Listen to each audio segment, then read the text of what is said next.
Yomoni, leader français de la gestion d'épargne en ligne, présente. Sud Radio, Osez investir, Thomas Binet. Et maintenant qu'on a gagné beaucoup d'argent, on va essayer de le faire fructifier au programme ce matin, Thomas. Eh bien Jean-Marie, on va vérifier si changer de banque c'est si compliqué que cela. On le laisse souvent entendre, on va y répondre dans un instant. Comment générer plus de revenus? Comment être libre de choisir ce que l'on veut faire ou ne pas faire? Comment apprendre à gérer son argent?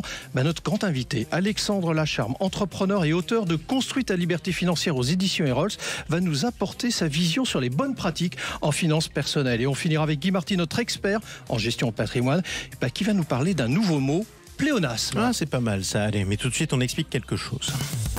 Sud Radio, Osez investir, le conseil de la semaine. Thomas, je souhaite changer de banque car elle ne me convient plus. Est-ce que c'est simple ou c'est un casse-tête? En principe, c'est simple, Jean-Marie, car autrefois, il fallait prévenir son employeur, transférer tous ses virements, vérifier que les prélèvements suivaient. Bref, c'était un véritable parcours du combattant. Mais aujourd'hui, grâce à la mobilité bancaire, c'est votre nouvelle banque qui s'occupe de tout. Oui, je dis bien tout. Informer les organismes, transférer vos opérations récurrentes, fermer l'ancien compte, le tout souvent en moins de 10 jours d'ailleurs, même si le délai légal donne une durée de 22 jours pour procéder à ces changements. Alors, pour les livrets, ça veut dire quoi? Pour les livrets, ça se complique un peu. En revanche, c'est les livrets A, les livrets de développement durable et solidaire, les livrets d'épargne populaire et le livret jeune. Le transfert de banque à banque n'est pas possible comme tel.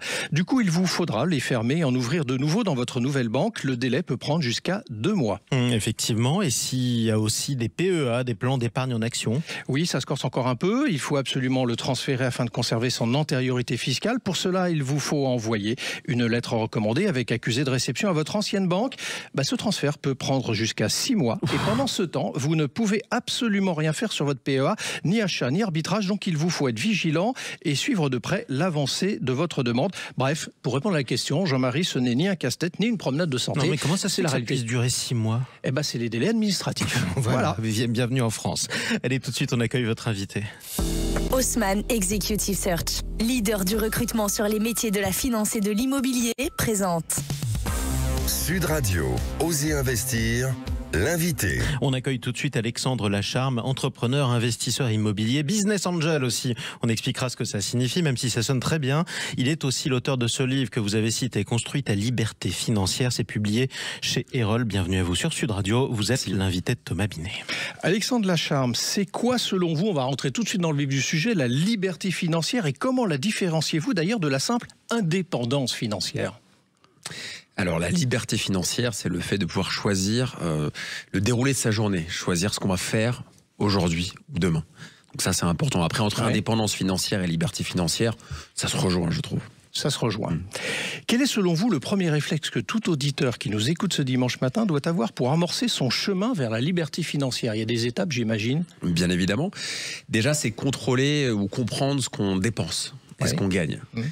On se rend compte aujourd'hui que beaucoup de gens ne savent pas combien ils dépensent par mois et pas forcément combien ils gagnent. Bon, en général, on a souvent une seule source de revenus, la plupart des gens, le travail principal, mais on ne sait pas combien on dépense parce qu'on a plein d'abonnements, les abonnements de streaming musicaux pour regarder des films, etc. Donc en fait, il faut déjà commencer par faire l'inventaire de tout ce qui sort tous les mois et de pouvoir stopper cette hémorragie qui nous coûte plusieurs dizaines, voire centaines d'euros. Donc ça, c'est déjà la première chose, c'est de clarifier, de nettoyer un peu ses finances personnelles avant même d'investir. Ça, c'est vraiment le prérequis. Alors, dans votre livre que je montre à la caméra pour ceux qui nous suivent sur sudradio.fr, vous utilisez même l'expression faire une feuille de route.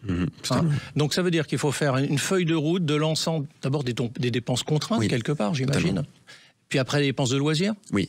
Et puis après l'épargne.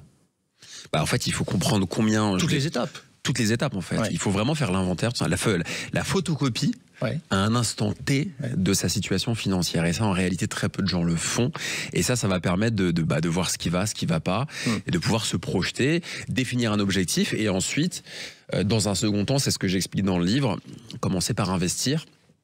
Et je trouve que l'immobilier, en France, on a la chance de pouvoir acheter à crédit de l'immobilier. Donc c'est une très bonne manière pour tous, entre guillemets. C'est un peu l'investissement pour tous, l'immobilier. Alors on va en parler un peu plus tard de l'immobilier. Je reviens quand même sur justement cette feuille de route. Y a-t-il des outils, Alexandre Lacharme, prioritaires que vous recommandez afin de créer sa liberté financière? Est-ce qu'il y a des outils qui peuvent nous aider quand on est novice, on ne sait pas bien gérer? Parce que je rappelle que tout le monde n'est pas forcément adepte de la bonne gestion au quotidien, ce que vous préconisez. Ce qui n'était pas mon cas non plus. Hein. Ouais.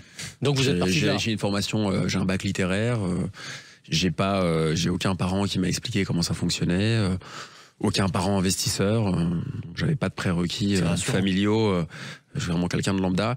Et il faut déjà prendre un tableur, en fait, soit à la main ou soit avec un tableur à l'ordinateur, et lister ses dépenses, tout simplement. Alors tout le monde peut le faire. Vous définissez qu'il y a 3 profils d'investisseurs pour 3 stratégies d'investissement. Bon, des profils assez classiques, en tout cas dans leur label, à savoir débutant, intermédiaire, avancé. Bon, c'est parce que vous considérez qu'il faut les classer en 3 catégories aussi simples que celle-là? Ça permet à tout le monde de s'identifier. Exactement. Ouais. Après, il n'y a pas de catégorie officiellement, mais ça permet à tout le monde de s'identifier. Moi, mon propos, en fait, c'est de dire que tout le monde peut apprendre à gérer ses finances personnelles, reprendre le contrôle de ses finances personnelles, puis à investir. En fait, moi, le propos de mon livre, c'est de dire que c'est pas réservé à une élite. Et il y a beaucoup de gens qui s'en sentent pas capables, qui se disent investir, c'est réservé aux riches. Mais bien évidemment que non. Tout le monde peut apprendre à investir, tout le monde peut gérer correctement ses finances personnelles. Et c'est ça ma mission.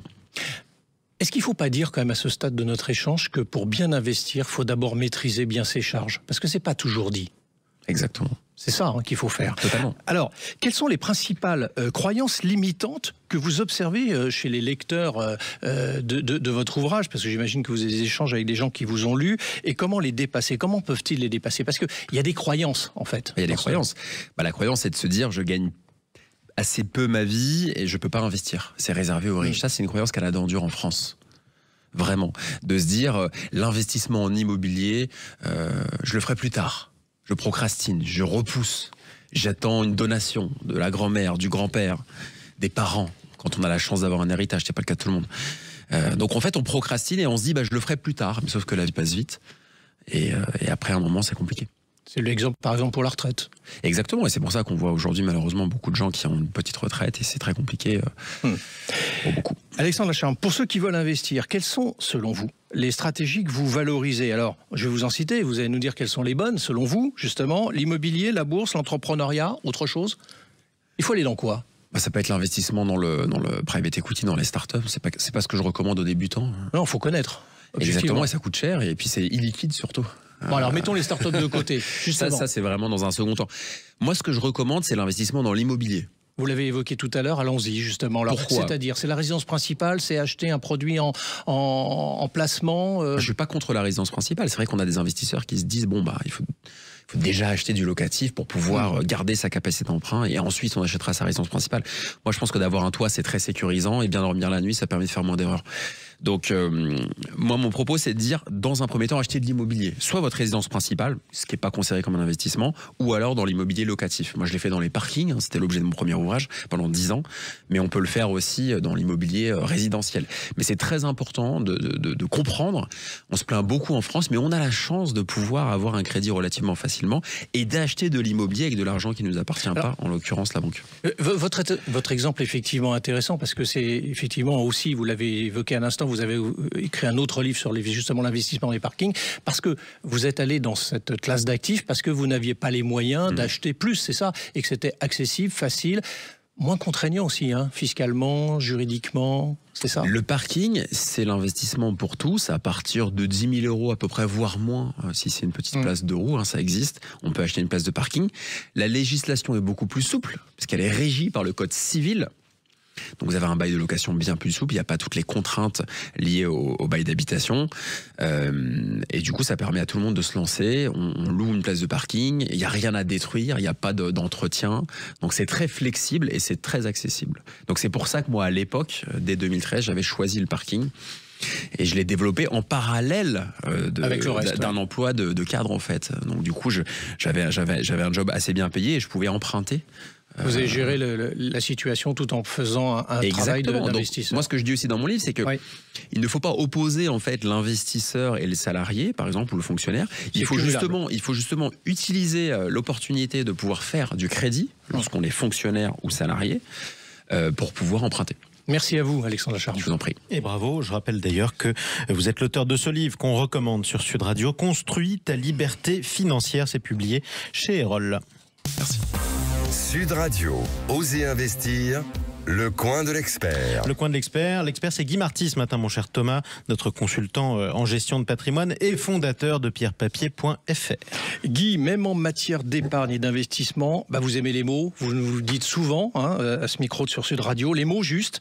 De quoi allez-vous nous parler aujourd'hui précisément ? Eh bien Thomas, j'aimerais protester contre l'usage abusif des pléonasmes dans notre domaine. Alors pléonasme, qu'est-ce que c'est cette figure de style qui consiste à ajouter un second mot quand le premier a déjà tout dit.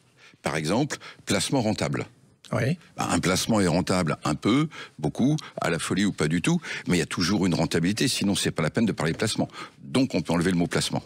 Alors un autre exemple. Le mot rentable et il reste placement. J'ai bien compris. Un autre exemple, Guy ? Investissement risqué.